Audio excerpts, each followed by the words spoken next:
Hi, ಎಲ್ಲರಿಗೂ ನಮಸ್ಕಾರಗಳು. ತಮಗೆಲ್ಲರಿಗೂ ಮಂಜುನಾಥ ಸೈನಿಕ ತರಬೇತಿ ಕ್ಲಾಸಿಗೆ ಆತ್ಮೀಯವಾಗಿರ್ತಕ್ಕಂಥ ಸ್ವಾಗತ. ಇದೇ ತಿಂಗಳು 30ನೇ ತಾರೀಕದಂದು ನಮ್ಮ ಈ ಸಂಸ್ಥೆಯಲ್ಲಿ ನಾವು ಅಗ್ನಿವೀರಕ್ಕೆ ಸಂಬಂಧಪಟ್ಟಿರ್ತಕ್ಕಂಥ ಪರೀಕ್ಷೆಗಳನ್ನ ನಡೆಸ್ತಾ ಇದ್ದೇವೆ. ಅದಕ್ಕೆ ಸಂಬಂಧಪಟ್ಟಿರ್ತಕ್ಕಂಥ ಕ್ಲಾಸ್ಗಳನ್ನ ಈ ನಮ್ಮ ಸಂಸ್ಥೆಯಲ್ಲಿ ನೀಡ್ತಾ ಇದ್ದೇವೆ. ಹಾಗಾಗಿ ತಾವೆಲ್ಲರೂ ಈ ಒಂದು ಸದುಪಯೋಗವನ್ನು ಪಡಿಸಿಕೊಳ್ಳಿ. ಈ ಸಮಯದಲ್ಲಿ ನಾವು ಅಗ್ನಿವೀರಕ್ಕೆ ಸಂಬಂಧಪಟ್ಟಿರ್ತಕ್ಕಂಥ GK ಪ್ರಶ್ನೋತ್ತರಗಳನ್ನು ನೋಡಿಕೊಳ್ಳೋಣ. ಮೊದಲನೇದಾಗಿ ಪ್ರಶ್ನೆ ನಂಬರ್ 1. ಹರಿಮೌ ಶಕ್ತಿ ಸಮರ ಅಭ್ಯಾಸ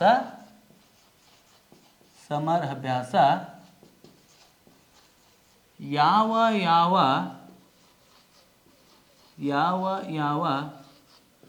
ರಾಷ್ಟ್ರಗಳ ನಡುವೆ ನಡೆಯಿತು? ಯಾವ ರಾಷ್ಟ್ರಗಳ ನಡುವೆ ನಡೆಯಿತು?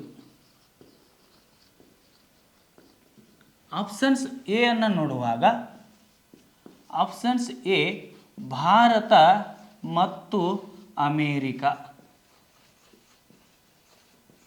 ಆಪ್ಷನ್ಸ್ ಬಿ ಭಾರತ ಮತ್ತು ಮಲೇಷ್ಯಾ,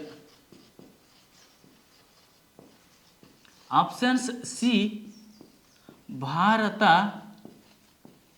ಮತ್ತು ನೇಪಾಳ, ಆಪ್ಷನ್ಸ್ ಡಿ ಭಾರತ ಮತ್ತು ರಷ್ಯಾ. ನೋಡಿ, ಪ್ರಶ್ನೆ ನಂಬರ್ 1ರಲ್ಲಿ ಹರಿಮೌ ಶಕ್ತಿ ಸಮರಾಭ್ಯಾಸ ಯಾವ ರಾಷ್ಟ್ರಗಳ ನಡುವೆ ನಡೀತು ಅಂದಾಗ ಇಲ್ಲಿ ಆಪ್ಷನ್ಸ್ ಎ ಭಾರತ ಮತ್ತು ಅಮೇರಿಕ ಇದೆ, ಆಪ್ಷನ್ಸ್ ಬಿ ಭಾರತ ಮತ್ತು ಮಲೇಷ್ಯಾ ಇದೆ, ಆಪ್ಷನ್ಸ್ ಸಿ ಭಾರತ ಮತ್ತು ನೇಪಾಳ ಇದೆ, ಆಪ್ಷನ್ಸ್ ಡಿ ಭಾರತ ಮತ್ತು ರಷ್ಯಾ ಇದೆ. ಇದಕ್ಕೆ ಸರಿಯಾಗಿರ್ತಕ್ಕಂಥ ಉತ್ತರ ನೋಡುವಾಗ ಆಪ್ಷನ್ಸ್ ಬಿ ಭಾರತ ಮತ್ತು ಮಲೇಷ್ಯಾ ಎಂಬ ರಾಷ್ಟ್ರಗಳ ಸೈನಿಕರ ನಡುವೆ ನಡೆದಿರ್ತಕ್ಕಂಥ ಒಂದು ಸಮರಾಭ್ಯಾಸ ಯಾವುದಪ್ಪ ಅಂದ್ರೆ ಅದು ಹರಿಮೌ ಶಕ್ತಿ ಸಮರಾಭ್ಯಾಸವಾಗಿದೆ. ಹಾಗಾದರೆ ಇಲ್ಲಿ ಆಪ್ಷನ್ಸ್ 1 ಅಂದರೆ ಎ ಅನ್ನು ನೋಡುವಾಗ ಭಾರತ ಮತ್ತು ಅಮೇರಿಕ, ಈ ಭಾರತ ಮತ್ತು ಅಮೇರಿಕಾದ ನಡುವೆ ಭಾರತ ಮತ್ತು ಅಮೇರಿಕಾ ಸೈನಿಕರ ನಡುವೆ ನಡೆದಿರ್ತಕ್ಕಂಥ ಸಮರಾಭ್ಯಾಸ ಯಾವುದಪ್ಪ ಅಂದರೆ ಯುದ್ಧಾಭ್ಯಾಸ ಸಮರ ಅಭ್ಯಾಸ. ಆನಂತರ ವಜ್ರ ಪ್ರಹಾರ ಸಮರಾಭ್ಯಾಸ ಅಂತಕ್ಕಂಥದ್ದು ಅಮೇರಿಕ ಮತ್ತು ಭಾರತದ ಸೈನಿಕರ ನಡುವೆ ನಡೆದಿರ್ತಕ್ಕಂಥ ಒಂದು ಸಮರಾಭ್ಯಾಸವಾಗಿದೆ. ಆದರೆ ನೆಕ್ಸ್ಟ್ ಆಪ್ಷನ್ಸ್ ಸಿ ಭಾರತ ಮತ್ತು ನೇಪಾಳ, ಈ ಭಾರತ ಮತ್ತು ನೇಪಾಳ ರಾಷ್ಟ್ರಗಳ ಸೈನಿಕರ ನಡುವೆ ನಡೆದಿರ್ತಕ್ಕಂಥ ಸಮರ ಅಭ್ಯಾಸ ಯಾವುದಪ್ಪ ಅಂದರೆ ಸೂರ್ಯ ಕಿರಣ ಸಮರ ಅಭ್ಯಾಸ ಅಂತೇಳಿ ನೋಡ್ತಾ ಇದ್ದೇವೆ. ಸೂರ್ಯ ಕಿರಣ ಸಮರ ಅಭ್ಯಾಸ. ಆನಂತರ ಆಪ್ಷನ್ಸ್ ಡಿ ಭಾರತ ಮತ್ತು ರಷ್ಯಾ, ಈ ಭಾರತ ಮತ್ತು ರಷ್ಯಾದ ನಡುವೆ ಅಂದರೆ ರಷ್ಯಾ ಸೈನಿಕರ ನಡುವೆ ನಡೆದಿರ್ತಕ್ಕಂಥ ಸಮರ ಅಭ್ಯಾಸ ಯಾವುದಪ್ಪ ಅಂದರೆ ಇಂದ್ರ ಸಮರ ಅಭ್ಯಾಸ ಅಂತೇಳಿ ನೋಡ್ತಾ ಇದ್ದೀವಿ. ಇಂದ್ರ ಸಮರ ಅಭ್ಯಾಸ. ಆನಂತರ ಭಾರತ ಮತ್ತು ಫ್ರಾನ್ಸ್ ದೇಶಗಳ ಸೈನಿಕರೊಡನೆ ನಡೆದಿರ್ತಕ್ಕಂಥ ಸಮರಾಭ್ಯಾಸ ಯಾವುದಪ್ಪ ಅಂದರೆ ವರುಣ ಸಮರ ಅಭ್ಯಾಸ ಅಂತ ನೋಡ್ತಾ ಇದ್ದೀವಿ. ಆನಂತರ ನೆಕ್ಸ್ಟ್ ಭಾರತ ಮತ್ತು ಇಂಡೋನೇಷ್ಯಾ ರಾಷ್ಟ್ರಗಳ ಸೈನಿಕರೊಡನೆ ನಡೆದಿರ್ತಕ್ಕಂಥ ಸಮರಾಭ್ಯಾಸ ಯಾವುದಪ್ಪ ಅಂದರೆ ಗರುಡ ಸಮರಾಭ್ಯಾಸ ಅಂತೇಳಿ ನೋಡ್ತಾ ಇದ್ದೀವಿ. ಗರುಡ ಸಮರಾಭ್ಯಾಸ. ಆನಂತರ ಭಾರತ ಮತ್ತು ಜಪಾನ್ ದೇಶಗಳ ನಡುವೆ ನಡೆದಿರ್ತಕ್ಕಂತಹ ಸಮರಾಭ್ಯಾಸ ಯಾವುದಪ್ಪ ಅಂದರೆ ಧರ್ಮ ಗಾರ್ಡಿಯನ್ ಸಮರಾಭ್ಯಾಸ ಅಂತೇಳಿ ನೋಡ್ತಾ ಇದ್ದೀವಿ. ಆನಂತರ ಭಾರತ ಮತ್ತು ಕಿರ್ಗಿಸ್ತಾನ್, ಈ ಕಿರ್ಗಿಸ್ತಾನದ ನಡುವೆ ನಡೆದಿರ್ತಕ್ಕಂತಹ ಸಮರಾಭ್ಯಾಸ ಖಂಜರ ಸಮರಾಭ್ಯಾಸ ಅಂತೇಳಿ ನೋಡ್ತಾ ಇದ್ದೀವಿ. ಈ ರೀತಿಯಾಗಿರ್ತಕ್ಕಂತಹ ಒಂದು ಪ್ರಶ್ನೆಗಳನ್ನು ಕೇಳಬಹುದು. ಅದಕ್ಕಾಗಿ ಈ ಹರಿಮೌ ಶಕ್ತಿ ಅಂತಕ್ಕಂಥ ಸಮರಾಭ್ಯಾಸಕ್ಕೆ ಸರಿಯಾಗಿರ್ತಕ್ಕಂಥ ಉತ್ತರ ಮಲೇಷಿಯಾ ಆಗಿದೆ. ಇನ್ನು ಪ್ರಶ್ನೆ ನಂಬರ್ 2. ನೆಕ್ಸ್ಟ್ ಪ್ರಶ್ನೆ number 2.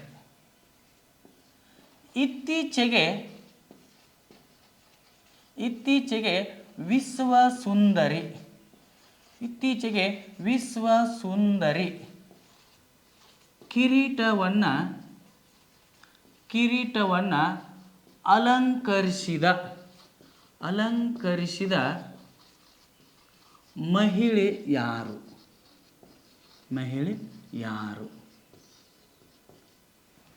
Option A Sucheta Chavang Shri. Options B Nandini Gupta. Options C Reita Faria. Option D Sushmita ಸೇನಾ.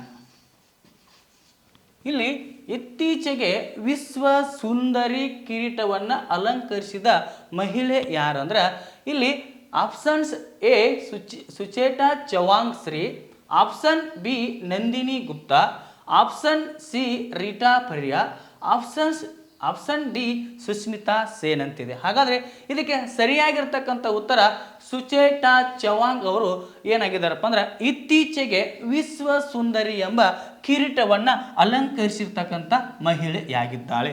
ಹಾಗಾದರೆ ಈ ಸುಚೇತಾ ಚವಾಂಗ್ ಶ್ರೀ ಅವರು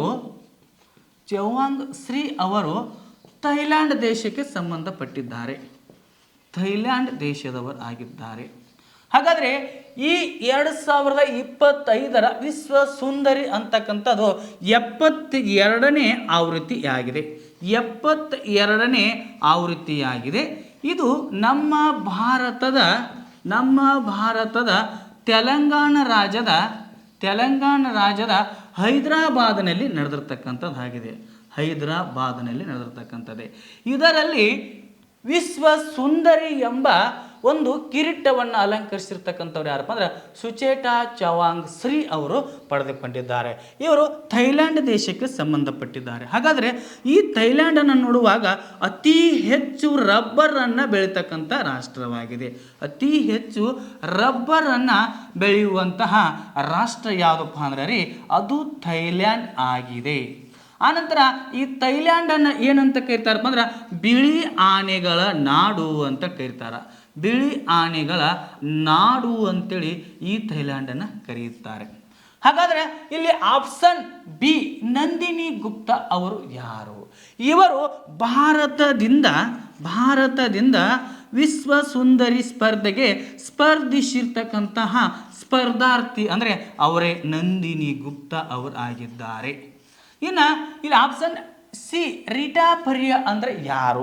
ಈ ರೀಟಾ ಫರಿಯಾ ಅಂತಕ್ಕಂಥವ್ರು ಭಾರತದ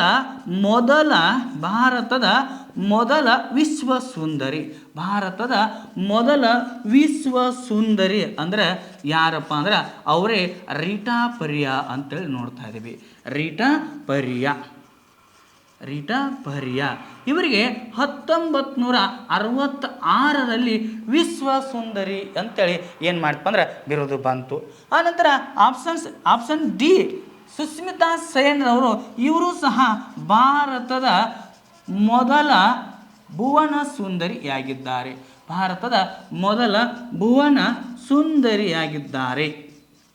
ಸುಂದರಿಯಾಗಿದ್ದಾರೆ. ಯಾರಪ್ಪ? ಸುಸ್ಮಿತಾ ಸೇನ್ ಅವರು.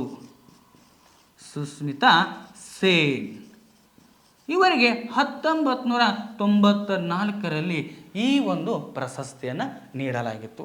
ಇನ್ನು ಪ್ರಶ್ನೆ ನಂಬರ್ 3.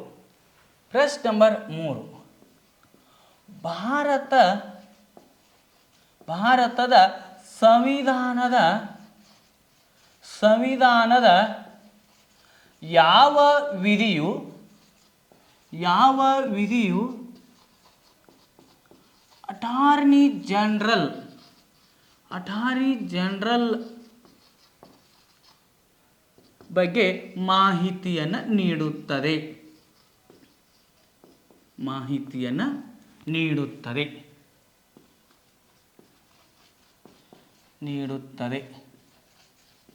ಇದಕ್ಕೆ ಆಪ್ಷನ್ ಎ ನೋಡುವಾಗ ಆಪ್ಷನ್ ಎ ವಿಧಿ 52, ಆಪ್ಷನ್ ಬಿ ವಿಧಿ 63, ಆಪ್ಷನ್ ಸಿ ವಿಧಿ 76, ಆಪ್ಷನ್ ಡಿ ವಿಧಿ 80. ನೋಡ್ರಿ, ಪ್ರಶ್ನೆ ನಂಬರ್ 3 ನೋಡುವಾಗ ಭಾರತದ ಸಂವಿಧಾನದ ಯಾವ ವಿಧಿಯು ಅಟಾರ್ನಿ ಜನರಲ್ ಮಾಹಿತಿಯನ್ನು ನೀಡುತ್ತದೆ? ಆಪ್ಷನ್ ಎ ಅನ್ನು ನೋಡುವಾಗ ವಿಧಿ 52, ಆಪ್ಷನ್ ಬಿ ವಿಧಿ 63, ಆಪ್ಷನ್ ಸಿ ವಿಧಿ 76, ಆಪ್ಷನ್ ಡಿ ವಿಧಿ 80. ಹಾಗಾದರೆ ಇದರಲ್ಲಿ ಸರಿಯಾಗಿರ್ತಕ್ಕಂಥ ಉತ್ತರ ಯಾವುದಪ್ಪ ಅಂದ್ರೆ ರೀ ಆಪ್ಷನ್ ಸಿ 76.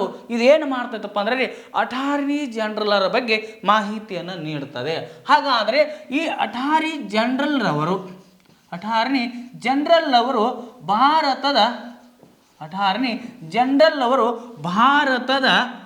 ಭಾರತದ ಉನ್ನತ ಕಾನೂನು ಅಧಿಕಾರಿಯಾಗಿದ್ದಾರೆ. ಇವರನ್ನ ಅಟಾರ್ನಿ ಜನರಲ್ ಅನ್ನ ಯಾರು ನೇಮಕ ಮಾಡ್ತಾರಪ್ಪ ಅಂದ್ರೆ ರಾಷ್ಟ್ರಪತಿಯವರು ನೇಮಕ ಮಾಡ್ತಾರೆ. ಹಾಗಾದ್ರೆ ಅಟಾರ್ನಿ ಜನರಲ್ ಅವರ ಅಧಿಕಾರ ಅವಧಿ ಎಷ್ಟು ಇರ್ತದಪ್ಪ ಅಂದ್ರೆ ರೀ 3 ವರ್ಷ ಅವರ ಅಧಿಕಾರ ಅವಧಿ ಇರ್ತದ. ಹಾಗಾದರೆ ಪ್ರಸ್ತುತ ಅಟಾರ್ನಿ ಜನರಲ್ ಯಾರು ಅದಾರಪ್ಪ ಅಂದ್ರೆ ಆರ್ ವೆಂಕಟರಮಣಿಯವರು ಏನದಾರಪ್ಪ ಅಂದ್ರೆ ನಮ್ಮ ಭಾರತದ ಪ್ರಸ್ತುತ ಅಟಾರ್ನಿ ಜನರಲ್ ಅವರದಾರ. ಹಾಗೆ ನಾವು ಸಿ ಎ ಜಿಯ ಅಂದ್ರೆ ಕಂಟ್ರೋಲರ್ ಎಡಿಟರ್ ಜನರಲ್, ಇದರ ಸಿ ಎ ಜಿಯ ಜನರಲ್ ಯಾರದಾರಪ್ಪ ಅಂದ್ರೆ ರೀ ಪ್ರಸ್ತುತ ಯಾರದಾರಪ್ಪ ಅಂದ್ರೆ ರೀ ಸಂಜಯ್ ಮೂರ್ತಿ ಅವರು ಏನದಾರಪ್ಪ ಅಂದ್ರೆ ಈ ಸಿ ಎನ್ ಜಿಯ ಜನರಲ್ ಆಗಿದ್ದಾರೆ. ಹಾಗಾದರೆ ಈ ಸಿ ಎ ಜಿಯ ಬಗ್ಗೆ 148ನೇ ವಿಧಿ ಏನು ಮಾಡ್ತದಪ್ಪ ಅಂದ್ರೆ ನಮಗೆ ಮಾಹಿತಿಯನ್ನು ನೀಡ್ತಕ್ಕಂಥದ್ದಾಗಿದೆ. ಹಾಗಾದ್ರೆ ಇಲ್ಲಿ ಆಪ್ಷನ್ ಎ ವಿಧಿ 52 ಇದು ಯಾರ ಬಗ್ಗೆ ನಮಗೆ ಮಾಹಿತಿ ನೀಡ್ತದಪ್ಪ ಅಂದ್ರೆ ರಾಷ್ಟ್ರಪತಿಯ ಬಗ್ಗೆ ಮಾಹಿತಿಯನ್ನು ನೀಡ್ತದ. ರಾಷ್ಟ್ರಪತಿಯನ್ನು ಏನು ಮಾಡ್ತಾರಪ್ಪ ಅಂದ್ರೆ 2 ಲೋಕಸಭೆ ಮತ್ತು ರಾಜ್ಯಸಭೆ, ಈ ಲೋಕಸಭೆಯ ಚುನಾಯಿತ ಸದಸ್ಯರು ಮತ್ತು ರಾಜ್ಯಸಭೆಯ ಚುನಾಯಿತ ಸದಸ್ಯರು, ಆನಂತರ ಎಲ್ಲ ರಾಜ್ಯದ ವಿಧಾನಸಭಾ ಚುನಾಯಿತ ಸದಸ್ಯರು ಇವರನ್ನು ನೇಮಕ ಮಾಡ್ತಾರ ಅಂತ ನಮಗೆ ವಿಧಿ 52 ಮಾಹಿತಿಯನ್ನು ನೀಡ್ತಾ ಇದೆ. ಇವರಿಗೆ ಸುಪ್ರೀಂ ಕೋರ್ಟ್ನ ನ್ಯಾಯಾಧೀಶರು ಏನು ಮಾಡ್ತಾರಪ್ಪ ಅಂದ್ರೆ ಸುಪ್ರೀಂ ಕೋರ್ಟ್ನ ನ್ಯಾಯಾಧೀಶರು ಪ್ರಮಾಣ ವಚನವನ್ನು ಬೋಧಿಸ್ತಾರ. ಸುಪ್ರೀಂ ಕೋರ್ಟ್ನ ನ್ಯಾಯಾಧೀಶರು ಏನು ಮಾಡ್ತಾರಪ್ಪ ಅಂದ್ರೆ ಪ್ರಮಾಣ ವಚನವನ್ನು ಬೋಧಿಸ್ತಾರ ಅಂತೇಳಿ ನೋಡ್ತಾ ಇದ್ದೀವಿ. ಇವರನ್ನು ಸಹ ಮಹಾಭಿಯೋಗದ ಮೂಲಕ ಏನು ಮಾಡ್ಬೋದಪ್ಪ ಅಂದ್ರೆ ಇವರು ತಪ್ಪನ್ನೇ ಸಿಕ್ಕಿದರೆ ಇವರನ್ನು ಸಹ ತೆಗೆದು ಹಾಕಬಹುದು ಅಂತಕ್ಕಂಥದ್ದನ್ನು ನಮಗೆ ವಿಧಿ 52 ಹೇಳ್ತದೆ. ಇನ್ನು ವಿಧಿ 63 ನಮಗೆ ಏನು ಹೇಳ್ತಾ ಇದಪ್ಪ ಅಂದ್ರೆ ವಿಧಿ 63 ಈ ನೋಡ್ರಿ ಪ್ರಸ್ತುತ ರಾಷ್ಟ್ರಪತಿ ಅಂದಾಗ ಯಾರದಾರಪ್ಪ ಅಂದ್ರೆ ರೀ ದ್ರೌಪದಿ ಮುರ್ಮು ಅವರು ಅದಾರ. ದ್ರೌಪದಿ ಮುರ್ಮು ಅವರು ಪ್ರಸ್ತುತ ನಮ್ಮ ಭಾರತದ ರಾಷ್ಟ್ರಪತಿಯವರದಾರ. ಇವರು ಒರಿಸ್ಸಾದ ಸಂತಾಲ್ ಬುಡಕಟ್ಟಿಗೆ ಸೇರಿರ್ತಕ್ಕಂಥವರಾಗಿದ್ದಾರೆ. ಸೇರಿರ್ತಕ್ಕಂಥವ್ರು ಯಾರಪ್ಪ ಅಂದ್ರೆ ನಮ್ಮ ಭಾರತದ ದ್ರೌಪದಿ ಮುರ್ಮು ಅವರಾಗಿದ್ದಾರೆ. ಇನ್ನು ವಿಧಿ 63 ಏನು ಹೇಳ್ತಾ ಇದೆಯಪ್ಪ ಅಂದ್ರೆ ಈ ವಿಧಿ 63 ನಮ್ಮ ಉಪರಾಷ್ಟ್ರಪತಿಯ ಬಗ್ಗೆ ಹೇಳ್ತದ. ಈ ಉಪರಾಷ್ಟ್ರಪತಿಯ ಬಗ್ಗೆ ಮಾಹಿತಿಯನ್ನು ಹೇಳ್ತಾ ಇದೆ. ಹಾಗಾದರೆ ಪ್ರಸ್ತುತ ನಮ್ಮ ಭಾರತದ ಉಪರಾಷ್ಟ್ರಪತಿ ಯಾರದಾರಪ್ಪ ಅಂದ್ರೆ ಜಗದೀಪ್ ಧನ್ಕರ್ ಅವರು ಅದಾರ. ಇವರು 2025ರಲ್ಲಿ ವಿಶ್ವಕಪ್, ಖೋಖೋ ವಿಶ್ವಕಪ್ ಅಂತ ನೋಡ್ತಾ ಇದ್ರಿ ನಾವು. ಖೋಖೋ ವಿಶ್ವಕಪ್, ಈ ಖೋಖೋ ವಿಶ್ವಕಪ್ ನಮ್ಮ ಭಾರತದ ದೆಹಲಿಯ ಇಂದಿರಾ ಗಾಂಧಿ ಸ್ಟೇಡಿಯಂನಲ್ಲಿ ನಡೀತು. ಇದರ ಉದ್ಘಾಟಕರಾಗಿ ಜಗದೀಪ್ ಧನಕರ್ ಅವರು ಆದ್ರು ಅಂತೇಳಿ ನೋಡ್ತಾ ಇದ್ದೀವಿ. ಹಾಗಾದರೆ ಈ ಒಂದು 2025 ವಿಶ್ವಕಪ್ಪಿನಲ್ಲಿ ವಿಜೇತವಾಗಿರ್ತಕ್ಕಂಥ ತಂಡ ಯಾವುದಪ್ಪ ಅಂದ್ರೆ ರೀ, ಭಾರತದ ತಂಡ. ಅದು ಪುರುಷರ ತಂಡ ಅಂತೇಳಿ ನೋಡ್ತಾ ಇದ್ದೀವಿ. ಪುರುಷರ ತಂಡ ವಿಜೇತ ತಂಡವಾಗಿದೆ. ಮಹಿಳೆಯರ ವಿಜೇತ ತಂಡ ಅಂದ್ರೆ ಅದು ಸಹ ಭಾರತ ಅಂತಕ್ಕಂಥದ್ದು ನೋಡ್ತಾ ಇದ್ದೀವಿ. ಹಾಗಾದರೆ ಈ 2025 ವಿಶ್ವಕಪ್ ಖೋಖೋವನ್ನು ಆಯೋಜಿಸಿರ್ತಕ್ಕಂಥ ದೇಶ ಅಂದಾಗ ಅದು ಸಹ ಭಾರತ ಆಗಿದೆ. ಭಾರತನೇ ಆಯೋಜಿಸಿ ಭಾರತದ ಪುರುಷ ಮತ್ತು ಮಹಿಳೆಯರು ಖೋಖೋದಲ್ಲಿ ವಿಜೇತರಾಗಿದ್ದಾರೆ. ಹಾಗಾದರೆ 2025 ಖೋಖೋದಲ್ಲಿ ರನ್ನರ್ ಅಪ್ ಆಗಿರ್ತಕ್ಕಂಥ ತಂಡ ಯಾವುದು ಅಂದಾಗ ಅದು ಪುರುಷರದ ನೇಪಾಳ ಅಂತಕ್ಕಂಥ ದೇಶ ಆಗಿದೆ.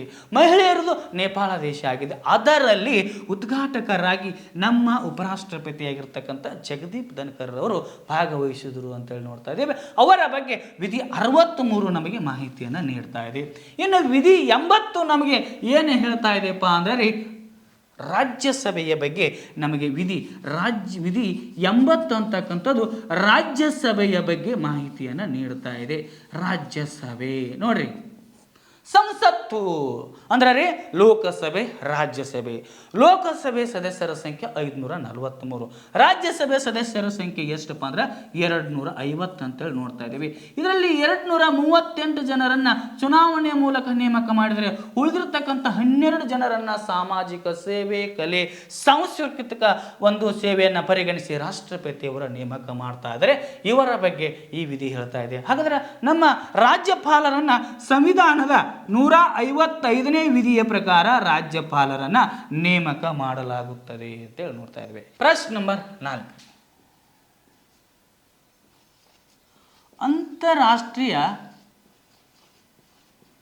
ಅಂತಾರಾಷ್ಟ್ರೀಯ ನ್ಯಾಯಾಲಯದಲ್ಲಿ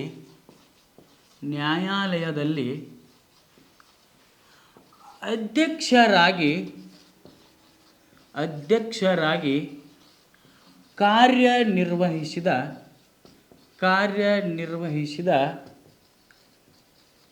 ಭಾರತದ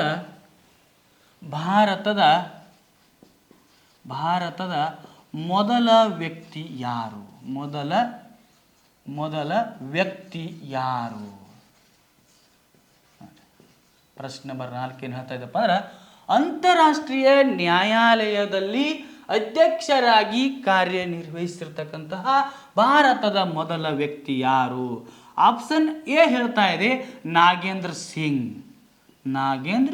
ಸಿಂಗ್ ಅವರು ಆಗಿದ್ದಾರೆ. ಆಪ್ಷನ್ ಬಿ ಹೇಳ್ತಾ ಇದೆ ಜವಾಹರ್ಲಾಲ್ ನೆಹರು. ಆಪ್ಷನ್ ಸಿ ವಿಜಯಲಕ್ಷ್ಮಿ ಪಂಡಿತ. ಆಪ್ಷನ್ಸ್ ಡಿ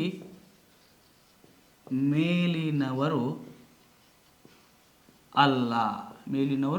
ಯಾರು ಅಲ್ಲ ಅಂತೇಳಿ ಮಾಹಿತಿ ನೀಡ್ತಾ ಇದೆ. ಹಾಗಾದರೆ ಅಂತಾರಾಷ್ಟ್ರೀಯ ನ್ಯಾಯಾಲಯದಲ್ಲಿ ಅಧ್ಯಕ್ಷರಾಗಿ ಕಾರ್ಯನಿರ್ವಹಿಸಿರ್ತಕ್ಕಂತಹ ಭಾರತದ ಮೊದಲ ವ್ಯಕ್ತಿ ಯಾರಪ್ಪ ಅಂದರೆ ಅವರ ನಾಗೇಂದ್ರ ಸಿಂಗ್ ಅವರು ಆಗಿದ್ದಾರೆ. ನಾಗೇಂದ್ರ ಸಿಂಗ್ ರವರು ಅಂತಾರಾಷ್ಟ್ರೀಯ ನ್ಯಾಯಾಲಯದಲ್ಲಿ ಅಧ್ಯಕ್ಷರಾಗಿ ಕಾರ್ಯವನ್ನು ನಿರ್ವಹಿಸಿರ್ತಕ್ಕಂಥ ಮೊದಲ ವ್ಯಕ್ತಿಯಾಗಿದ್ದಾರೆ. ಹಾಗಾದರೆ ಈ ಅಂತಾರಾಷ್ಟ್ರೀಯ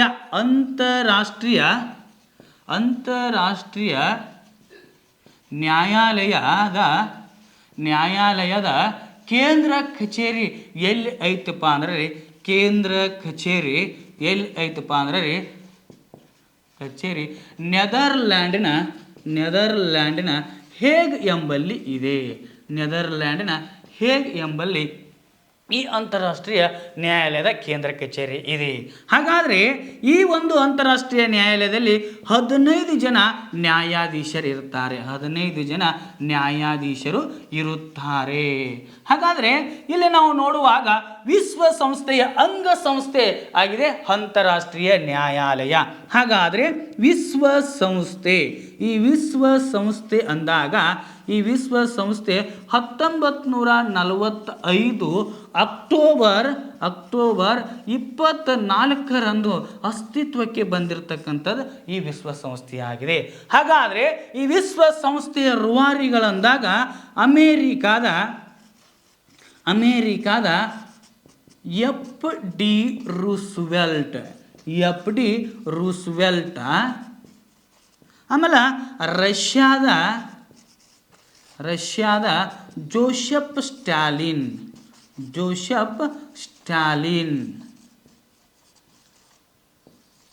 ಆನಂತರ ಬ್ರಿಟನ್ನ Winston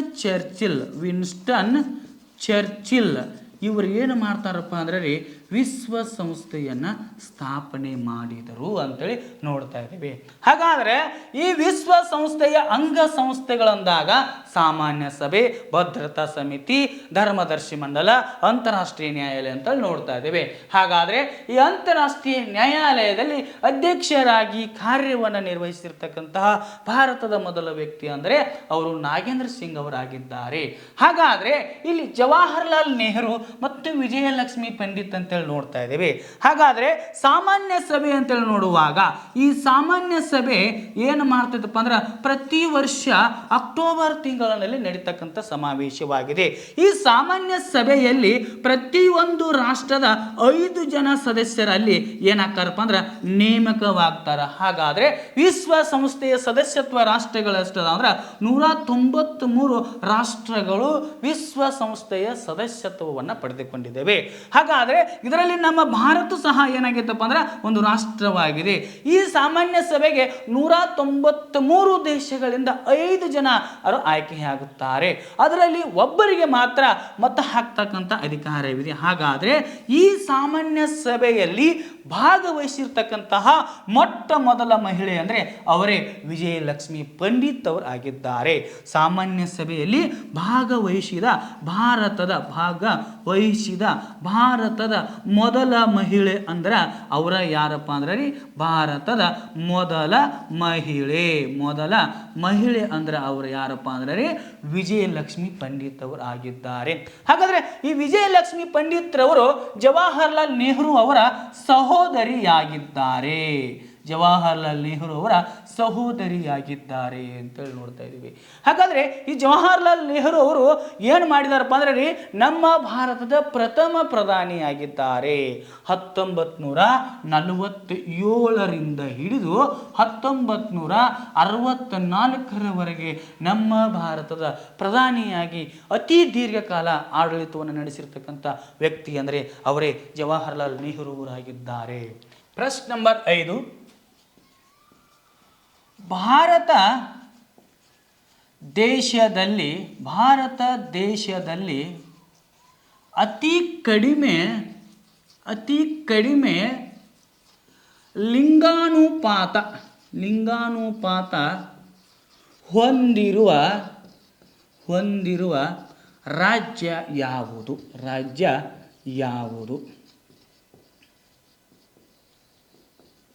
option A Arunachal Pradesh,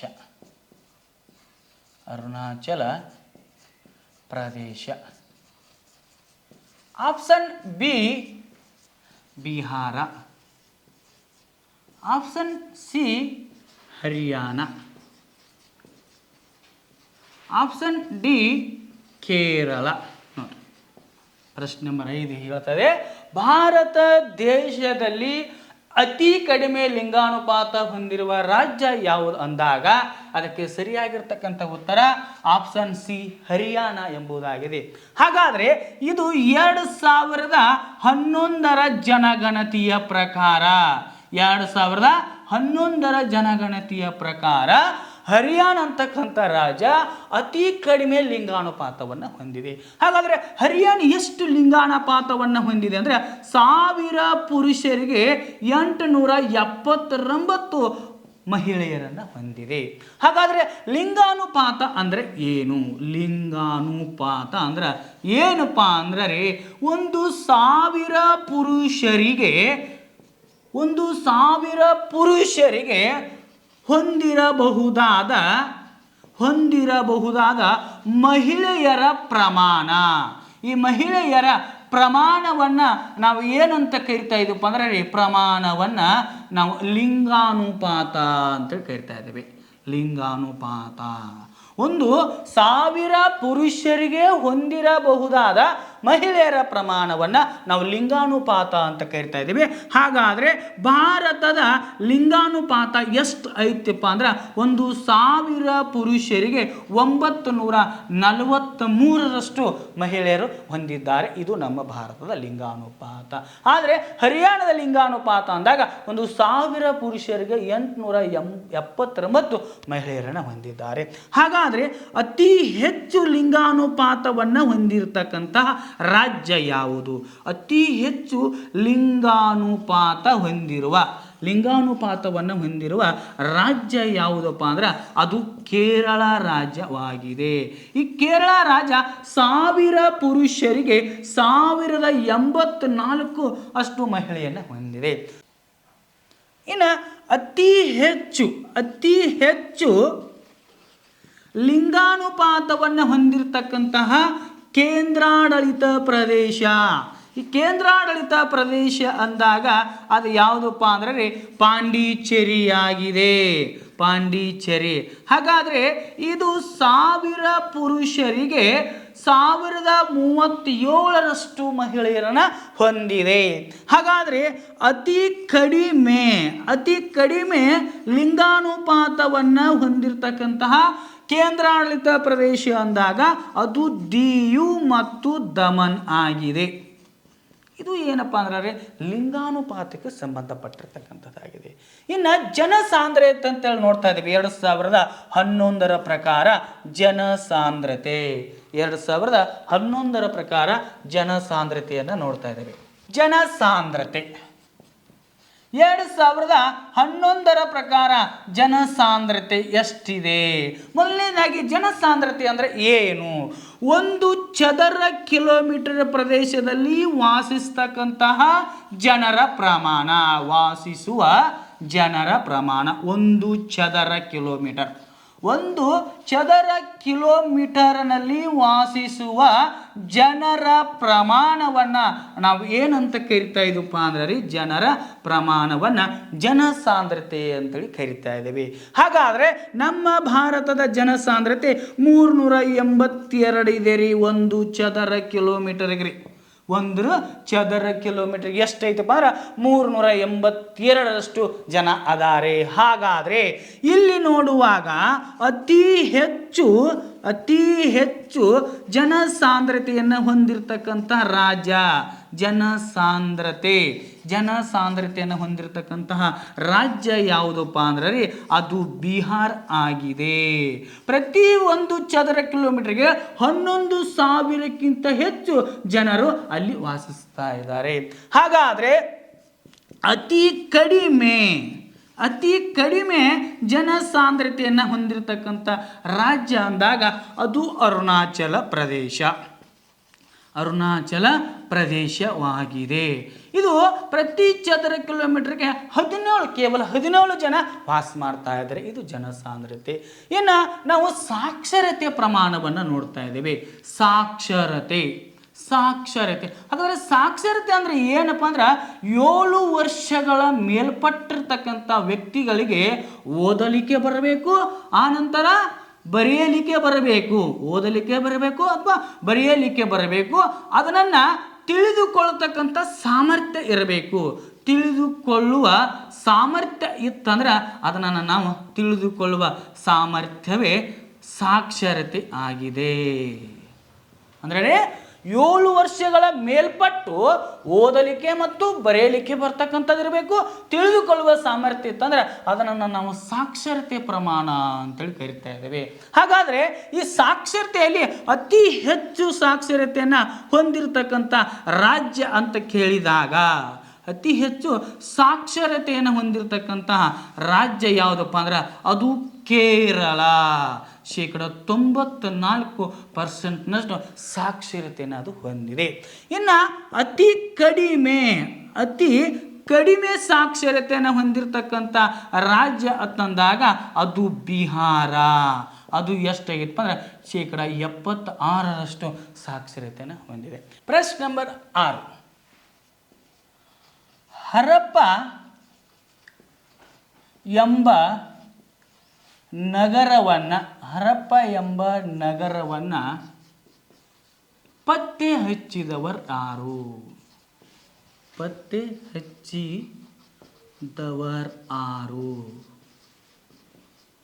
option A Dayaram Sahni.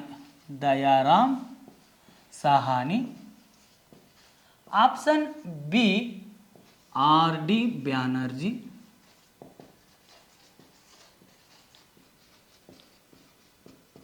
Option C S R. Rao.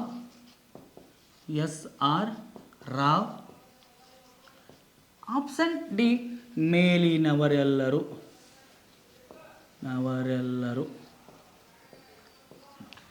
ಹಾಗಾದರೆ ಇದಕ್ಕೆ ಸರಿಯಾಗಿರ್ತಕ್ಕಂಥ ಉತ್ತರ ಹರಪ್ಪ ಎಂಬ ನಗರವನ್ನು ಪತ್ತೆ ಹಚ್ಚಿದವರು ಯಾರು?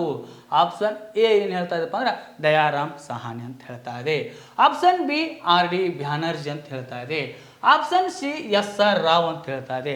ಆಪ್ಷನ್ ಡಿ ಮೇಲಿನವರೆಲ್ಲರೂ ಅಂತ ಹೇಳ್ತಾ ಇದೆ. ಹಾಗಾದರೆ ಇದಕ್ಕೆ ಸರಿಯಾಗಿರ್ತಕ್ಕಂಥ ಉತ್ತರ ಆಪ್ಷನ್ ಎ ದಯಾರಾಮ್ ಸಾಹಾನಿಯವರು ಏನು ಮಾಡ್ತಾರಪ್ಪ ಅಂದ್ರೆ ಹರಪ್ಪ ಎಂಬ ನಗರವನ್ನು ಪತ್ತೆ ಹಚ್ಚಿದರು. ಈ ಹರಪ್ಪ ಎಂಬ ನಗರವನ್ನು ದಯಾರಾಮ್ ಸಾಹಾನಿಯವರು 1921ರಲ್ಲಿ ಪತ್ತೆ ಹಚ್ಚಿದರು. ಇದು ಎಲ್ಲಿ ಇದೆಪ್ಪ ಅಂದರೆ ರಾವಿ ನದಿ ದಡದ ಮೇಲಿದೆ. ರಾವಿ ನದಿ ದಡದ ಮೇಲೆ ಈ ಒಂದು ಹರಪ್ಪ ಅಂತಕ್ಕಂಥ ನಗರವನ್ನು ಪತ್ತೆ ಹಚ್ಚಿದರು. ಹಾಗಾದ್ರೆ ಪ್ರಸ್ತುತ ಈ ಹರಪ್ಪ ಅಂತಕ್ಕಂಥದ್ದು ಎಲ್ಲಿ ಇದೆ ಅಂದ್ರೆ ಪಾಕಿಸ್ತಾನದಲ್ಲಿದೆ. ಹರಪ್ಪ ಅಂತಕ್ಕಂಥದ್ದು ಪಾಕಿಸ್ತಾನದಲ್ಲಿರ್ತಕ್ಕಂತಹ ಒಂದು ನಗರ ಆಗಿದೆ ಅಂತೇಳಿ ನೋಡ್ತಾ ಇದ್ದೇವೆ. ಇನ್ನು ಆಪ್ಷನ್ ಬಿ ಹೇಳ್ತಾ ಇದೆ ಆರ್.ಡಿ. ಬ್ಯಾನರ್ಜಿ. ಹಾಗಾದರೆ ಈ ಆರ್.ಡಿ. ಬ್ಯಾನರ್ಜಿ ಅವರು ಏನು ಮಾಡಿದರು? ಆರ್.ಡಿ. ಬ್ಯಾನರ್ಜಿ ಅವರು ಏನು ಮಾಡ್ತಾರಪ್ಪ ಅಂದ್ರೆ ರೀ ಮೆಹೆಂಜೋದಾರೋ ಅಂತಕ್ಕಂತಹ ನಗರವನ್ನು ಪತ್ತೆ ಹಚ್ಚಿದ್ರು. ಇದು ಸಹ ಎಲ್ಲಿದೆಪ್ಪ ಅಂದ್ರೆ ರೀ ಪಾಕಿಸ್ತಾನದಲ್ಲಿ ಕಂಡು ಬರ್ತಾ ಇದೆ. ಪಾಕಿಸ್ತಾನದಲ್ಲಿ ಈ ಒಂದು ಮೆಹೆಂಜೋದಾರೋ ಅಂತಕ್ಕಂಥದ್ದು ಕಂಡು ಬರ್ತಾ ಇದೆ. ಹಾಗಾದರೆ ಮೆಹೆಂಜೋದಾರೋ ಸಿಂಧಿ ಭಾಷೆಯಲ್ಲಿ ಮೆಹೆಂಜೋದಾರೋ ಎಂದರೆ ಮಡಿದವರ ದಿಬ್ಬ ಅಂತೇಳಿ ನೋಡ್ತಾ ಇದ್ದೇವೆ. ಮಡಿದವರ ದಿಬ್ಬ ಅದು ಸಿಂಧಿ ಭಾಷೆಯಲ್ಲಿ ಮೆಹೆಂಜೋದಾರೋ ಎಂದರೆ ಮಡಿದವರ ದಿಬ್ಬ. ಇದು ಮೆಹೆಂಜೋದಾರೋ ಅಂತಕ್ಕಂಥದ್ದು ಒಂದು ಈಜು ಕೊಳವಾಗಿತ್ತು ಅಂತೇಳಿ ನೋಡ್ತಾ ಇದ್ದೇವೆ. ಹಾಗಾದರೆ ಇನ್ನು ಆಪ್ಷನ್ ಸಿ ನೋಡುವಾಗ ಎಸ್.ಆರ್. ರಾವ್. ಈ ಎಸ್.ಆರ್. ರಾವ್ರವರು ಏನು ಮಾಡಿದ್ರಪ್ಪ ಅಂದ್ರೆ 1954ರಲ್ಲಿ ಲೋಥಾಲ್ ಎಂಬ ನಗರವನ್ನು ಕಂಡುಹಿಡಿದರು. ಈ ಲೋಥಾಲ್ ಎಂಬುದು ಗುಜರಾತ್ ರಾಜ್ಯದಲ್ಲಿ ಕಂಡು ಬರ್ತಕ್ಕಂಥದ್ದಾಗಿದೆ. ಈ ಲೋಥಾಲನ್ನು ಗುಜರಾತಿ ಭಾಷೆಯಲ್ಲಿ ಲೋಥಾಲ್ ಅಂದ್ರೆ ಏನಪ್ಪ ಅಂದ್ರೆ ಗುಜರಾತಿ ಭಾಷೆಯಲ್ಲಿ ಲೋಥಾಲ್ ಅಂದ್ರೆ ಇದು ಸಹ ಮಡಿದವರ ದಿಬ್ಬ.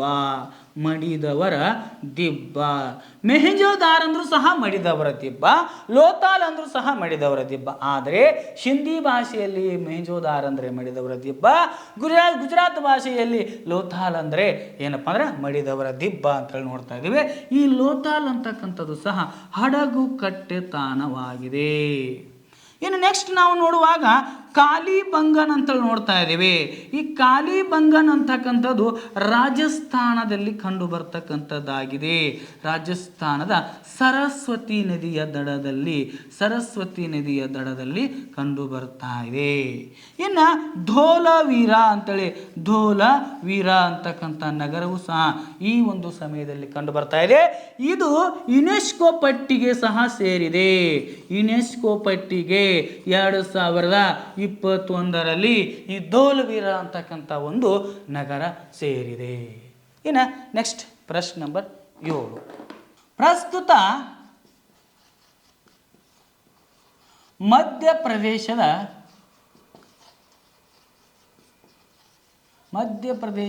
ರಾಜ್ಯದ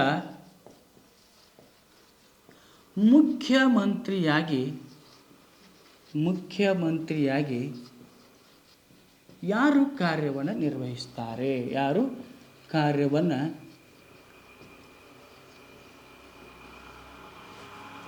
ನಿರ್ವಹಿಸುತ್ತಿದ್ದಾರೆ?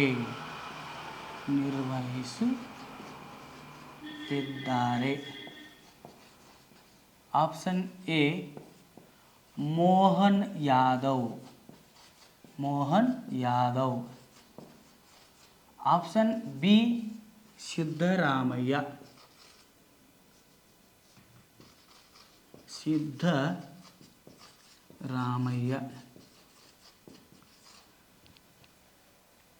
Option C Hemant Soren.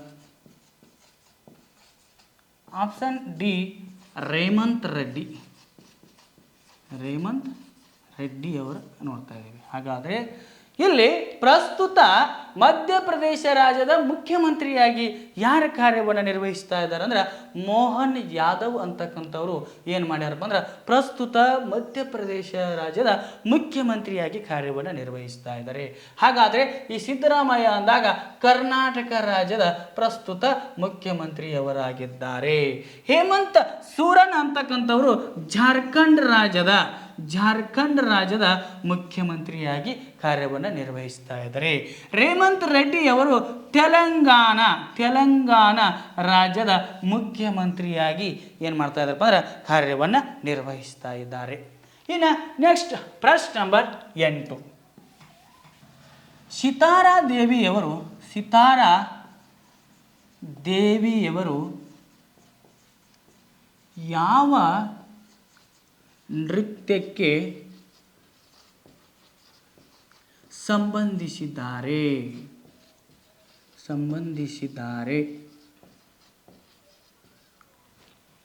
Option A Yakshagana. Option B Mohiniyattam.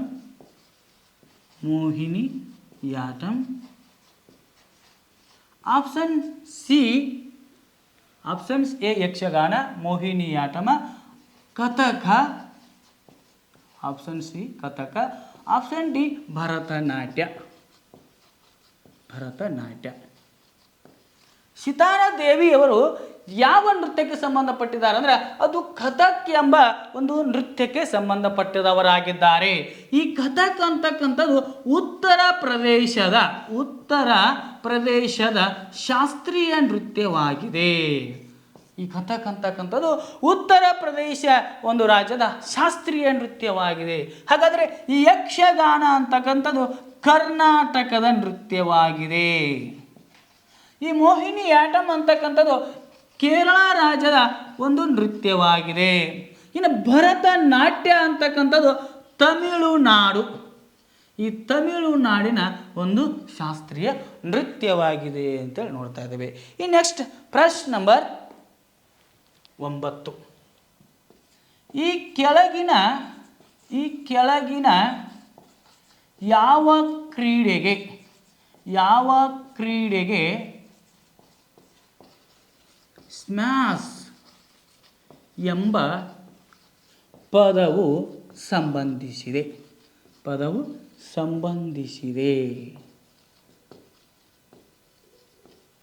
Option A badminton. Option B hockey. Option C golf. Option D tennis table.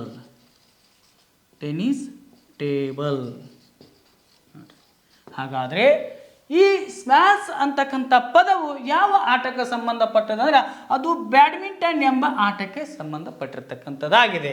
ಹಾಗಾದರೆ ಈ ಬ್ಯಾಡ್ಮಿಂಟನ್ ಆಟಕ್ಕೆ ಸಂಬಂಧಪಟ್ಟಿರ್ತಕ್ಕಂಥವ್ರು PV ಸಿಂಧು, ಆನಂತರ ಪ್ರಕಾಶ್ ಪಡುಕೋಣೆ, ಇವರು ಏನಪ್ಪ ಅಂದ್ರೆ ಬ್ಯಾಡ್ಮಿಂಟನ್ ಆಟಕ್ಕೆ ಸಂಬಂಧಪಟ್ಟಿದ್ದಾರೆ. ಇನ್ನು ಹಾಕಿ ಅಂತ ನೋಡುವಾಗ ಭಾರತದ ಕ್ರೀಡೆ ಈ ಹಾಕಿಯಾಗಿದೆ. ಧ್ಯಾನ್ ಚಂದ್ ಅವರನ್ನ ಹಾಕಿ ಮಾಂತ್ರಿಕ ಅಂತೇಳಿ ಕರೀತಾರ. ಇನ್ನು ಗಾಲ್ಫ್ ಅಂತಕ್ಕಂಥದ್ದು ಇದನ್ನು 1997ರಲ್ಲಿ ಪ್ರಾರಂಭಿಸಿರ್ತಕ್ಕಂಥ ಆಟವಾಗಿದೆ. ಇದು ಒಂದು ಚಿಕ್ಕದಾಗಿರ್ತಕ್ಕಂಥ ಚೆಂದಾಗಿದೆ. ಇದನ್ನು ರಂಧ್ರದಲ್ಲಿ ಬಹಳಷ್ಟು ಹೊಡೆತ ಅಲ್ಲ, ಸ್ವಲ್ಪ ಹೊಡೆತ ಮಾಡುವುದರ ಮೂಲಕ ಆ ರಂಧ್ರದಲ್ಲಿ ಸೇರಿಸುವ ಒಂದು ಆಟ ಗಾಲ್ಫ್ ಆಟ ಆಗಿದೆ. ಇನ್ನು ಟೆನ್ನಿಸ್ ಟೇಬಲ್ ಅಂತಕ್ಕಂಥಕ್ಕೆ ಸಂಬಂಧಪಟ್ಟಿರ್ತಕ್ಕಂಥದ್ದು ಕೋರ್ಟ್ ಅಂತಕ್ಕಂಥ ಶಬ್ದ ಈ ಟೆನ್ನಿಸ್ ಟೇಬಲ್ಗೆ ಸಂಬಂಧಪಟ್ಟಿರ್ತಕ್ಕಂಥದ್ದು ಆಗಿದೆ. ಈ ರೀತಿಯಾಗಿ ಈ ಪ್ರಶ್ನೆ. ಇನ್ನು ನೆಕ್ಸ್ಟ್ ಪ್ರಶ್ನೆ ನಂಬರ್ 10. ಪ್ರಸ್ತುತ ಮಣಿಪುರ ರಾಜ್ಯದ ರಾಜ್ಯಪಾಲರಾಗಿ ಯಾರು ಕಾರ್ಯನಿರ್ವಹಿಸುತ್ತಿದ್ದಾರೆ?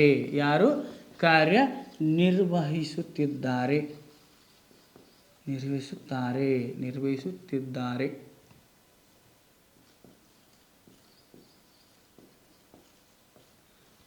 ಆಪ್ಷನ್ ಎ ಅನ್ನು ನೋಡುವಾಗ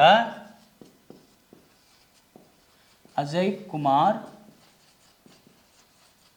Bhalla. Option B Thawar Chand Gehlot. Option C V K. Singh.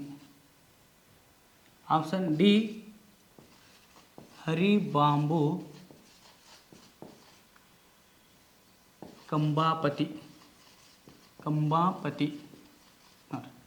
ಪ್ರಸ್ತುತ ಮಣಿಪುರ ರಾಜ್ಯದ ರಾಜ್ಯಪಾಲರಾಗಿ ಯಾರ ಕಾರ್ಯವನ್ನು ನಿರ್ವಹಿಸ್ತಾ ಇದ್ದಾರೆ ಅಂದ್ರೆ ಇದರಲ್ಲಿ ಅಜಯ್ ಕುಮಾರ್ ಭಲ್ಲಾರ್ ಅವರು ಏನು ಮಾಡಿದಾರಪ್ಪ ಅಂದ್ರೆ ಮಣಿಪುರ ರಾಜ್ಯದ ಪ್ರಸ್ತುತ ರಾಜ್ಯಪಾಲರಾಗಿ ಕಾರ್ಯವನ್ನು ನಿರ್ವಹಿಸ್ತಾ ಇದ್ದಾರೆ. ಈ ತಾವರ್ ಚಂದ್ ಗೆಹ್ಲೋಟ್ ಅಂದಾಗ ನಮ್ಮ ಕರ್ನಾಟಕ ರಾಜ್ಯದ ರಾಜ್ಯಪಾಲರಾಗಿ ಕಾರ್ಯವನ್ನು ನಿರ್ವಹಿಸುತ್ತಿದ್ದಾರೆ. ಇನ್ನು ವಿ.ಕೆ. ಸಿಂಗ್ ಅಂತೇಳಿ ನೋಡಿದಾಗ ಇವರು ಮಿಜೋರಾಂ ರಾಜ್ಯದ ರಾಜ್ಯಪಾಲರಾಗಿ ಕಾರ್ಯವನ್ನು ನಿರ್ವಹಿಸುತ್ತಿದ್ದಾರೆ. ಇನ್ನು ಹರಿಬಾಂಬು ಕಂಬಾಪತಿ ಅಂದಾಗ ಇವರು ಒಡಿಶಾ ರಾಜ್ಯದ ರಾಜ್ಯಪಾಲರಾಗಿ ಕಾರ್ಯವನ್ನು ನಿರ್ವಹಿಸುತ್ತಿದ್ದಾರೆ. ನಮ್ಮ ಸಂಸ್ಥೆಯಲ್ಲಿ SSC/GD ಕಾನ್ಸ್ಟೇಬಲ್ ಹುದ್ದೆಗಳಿಗೆ ಪೂರ್ವಭಾವಿಯಾಗಿ ದೈಹಿಕ ಮತ್ತು ಲಿಖಿತ ಪರೀಕ್ಷೆಗೆ ತರಬೇತಿ ಕೊಡಲಾಗುವುದು. ಪ್ರವೇಶ ಪ್ರಾರಂಭವಾಗಿದೆ. ಕರ್ನಾಟಕ ಪೊಲೀಸ್ ಕಾನ್ಸ್ಟೇಬಲ್ ಹುದ್ದೆಗಳ ತರಬೇತಿಗೆ ಪ್ರವೇಶ ಪ್ರಾರಂಭವಾಗಿವೆ. ಸಂಪರ್ಕಿಸಿ. ಪಾಲಕರ ಆಶೀರ್ವಾದ, ಯುವಕರ ಪ್ರೋತ್ಸಾಹದಿಂದ ಸರ್ಕಾರದಿಂದ ಮಾನ್ಯತೆ ಪಡೆದು ಕರ್ನಾಟಕದಲ್ಲಿ ಯಶಸ್ವಿಯಾಗಿ 21ನೇ ವರ್ಷದಲ್ಲಿ ಮುನ್ನಡೆಯುತ್ತಿರುವ ಸಂಸ್ಥೆಯಿಂದ ಇಂಡಿಯನ್ ಆರ್ಮಿಯಲ್ಲಿ Agniveer, general duty, tradesman, army assistant officer, store keeper ಮತ್ತು ಟೆಕ್ನಿಕಲ್ ಹುದ್ದೆಗಳಿಗೆ ಅಗ್ನಿವೀರ ಇಂಡಿಯನ್ ಆರ್ಮಿಯನ್ನ ಸೇರ್ವಹಿಸುವ ಅಭ್ಯರ್ಥಿಗಳಿಗೆ ಪೂರ್ವಭಾವಿಯಾಗಿ ಕಂಪ್ಯೂಟರ್ ಬೇಸ್ಡ್ ಎಕ್ಸಾಮ್ ಹಾಗೂ ದೈಹಿಕ ಪರೀಕ್ಷೆಗಳಿಗೆ ತರಬೇತಿ ನೀಡಲಾಗುವುದು. ವುಮೆನ್ ಮಿಲಿಟರಿ ಪೊಲೀಸ್, ಸ್ಟೇಟ್ ಹಾಗೂ ಸೆಂಟ್ರಲ್ ಪೊಲೀಸ್ ಕಾನ್ಸ್ಟೇಬಲ್ ಹಾಗೂ SSC/GD, BSF, CRPF, Assam rifles, ITBP, CISF, SSB ಹಾಗೂ ಮುಂದೆ ನಡೆಯುವ ಅಗ್ನಿವೀರ ಆರ್ಮಿ ರ್ಯಾಲಿಗೆ ಪುರುಷ ಹಾಗೂ ಮಹಿಳಾ ಅಭ್ಯರ್ಥಿಗಳಿಗೆ ತರಬೇತಿ ಕೊಡಲಾಗುವುದು. ಹಾಸ್ಟೆಲ್ ಸೌಲಭ್ಯ ಕೂಡ ಇರುತ್ತೆ. ಸಂಪರ್ಕಿಸಿ ಶ್ರೀ ಮಂಜುನಾಥ ಸೈನಿಕ ತರಬೇತಿ ಕೇಂದ್ರ, ಮೂಡಲ್ಗಿ, ತಾಲೂಕು ಮೂಡಲ್ಗಿ, ಜಿಲ್ಲೆ ಬೆಳಗಾವಿ, ರಾಜ್ಯ ಕರ್ನಾಟಕ. ಪ್ರವೇಶ ಪ್ರಾರಂಭವಾಗಿದೆ.